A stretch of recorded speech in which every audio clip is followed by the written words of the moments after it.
নমস্কার বন্ধুরা, আমার সুস্বাদু কিচেন চ্যানেলে আপনাদের সকলকে জানাই স্বাগত। আজকে মায়ের হাতের পটলের একটা খুব সুন্দর রেসিপি বানিয়ে দেখাবো।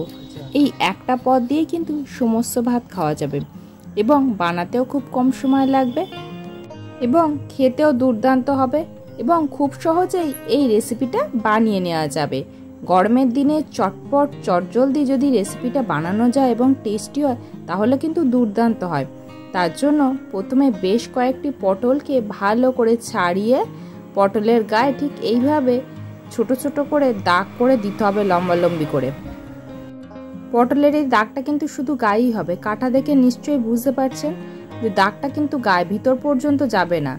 গায়ে এইভাবে ছোট ছোট করে দাগ করে দিতে হবে এবং মুখের দিকে এরকম যোগের মতো দুদিক দিয়ে কেটে দিতে হবে।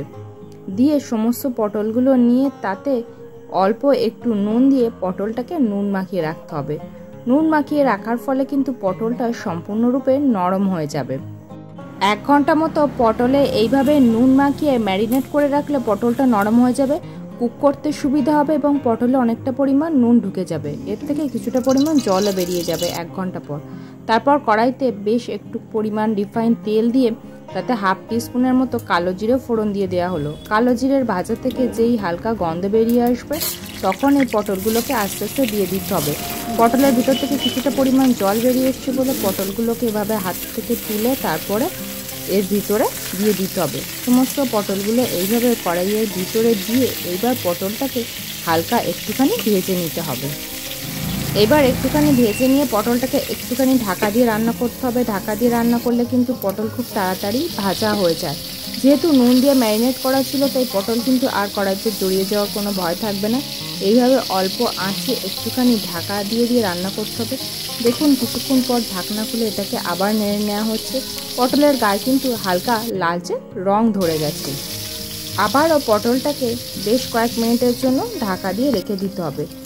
আবারও 2 থেকে 3 মিনিট পর ঢাকনা খোলা হলো। দেখুন পটলগুলো নাড়তেই বুঝতে পারছেন এবার পটলের গায়ে কিন্তু বেশ লালচে রং ধরে এসেছে এবং পটলগুলো নরমও হয়ে গেছে সম্পূর্ণরূপে। এবার এর ভিতরে বেশ কয়েকটা চেরা কাঁচা লঙ্কা দিয়ে দেওয়া হলো। কাঁচা লঙ্কাগুলো দিয়ে ভালো করে মিক্স করে নিতে হবে। পটলগুলো এইভাবে ভাজার সময় আগে কাঁচা লঙ্কা, তারপর এখানে 2 টেবিল স্পুনের মতন পোস্ত বাটা দিয়ে দিতে হবে। পোস্ত বাটাটা দিয়ে পটলের সাথে ভালো করে মিক্স করে হালকা একটুখানি তেলে ভেজে নিতে হবে।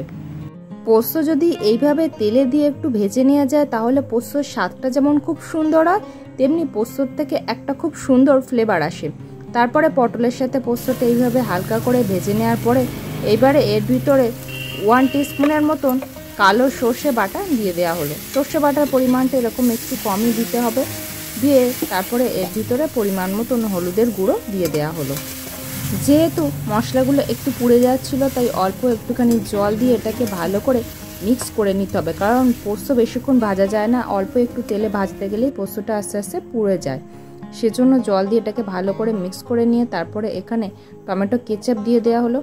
এই যে টমেটো কেচাপ, এখানে 1 টাকার যে টমেটো কেচাপগুলো হয় সেই টমেটো কেচাপ 2টো দেওয়া হয়েছিল। একটা ভিডিওতে দেখানো হয়েছে আর একটা দেখানো হয়নি। এবারে দিয়ে এটাকে ভালো করে মিক্স করে নিতে হবে। এটাকে সম্পূর্ণ ভালো করে মিক্স করে নেওয়ার পরে এইবার এর ভিতরে পরিমাণ মতো নুনটা দিয়ে দিতে হবে। নুনটা আগে ম্যারিনেট করা ছিল সেই বুঝেই কিন্তু নুনটা দেবেন, সেজন্য নুনের পরিমাণটা খুব কমই দেওয়া হলো। যেহেতু পটলের ভিতরে নুন দিয়ে ম্যারিনেট করে রাখার ফলে নুনটা ঢুকে গিয়েছিল সেই জন্য। এবার এটা ভালো করে কষানো হয়ে গেছে। এইবার এর ভিতরে পরিমাণ মতন জল দিয়ে দিতে হবে। এখানে কিন্তু খুব বেশি পরিমাণে জল দেওয়া হবে না, পটলগুলো প্রায় 80% ডুবে যাবে সেরকমই জল দিতে হবে। দিয়ে এটা জলের সাথে ভালো করে মিক্স করে নিতে হবে, কারণ এর যে গ্রেভিটা হবে একদম ঘন একটা গ্রেভি হবে। এইবার এটাকে কিছুক্ষণের জন্য ঢাকা দিয়ে রাখতে হবে।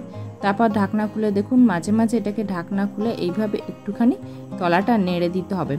এটা অল্প আঁচে এইভাবে ফুটতে ফুটতেই সম্পূর্ণরূপে কুক হয়ে যাবে। এভাবে বেশ কয়েকবার ঢাকনা খুলে এটাকে এইভাবে আস্তে আস্তে নেড়ে দেওয়া হলো এবং এর যে ঝোলটা সেটাও আস্তে আস্তে শুকিয়ে যাচ্ছে এবং এটা গাঢ় হয়ে আসছে। দেখেই বুঝতে পারছেন এর ঝোলটা অনেকটাই গাঢ় হয়ে এসেছে।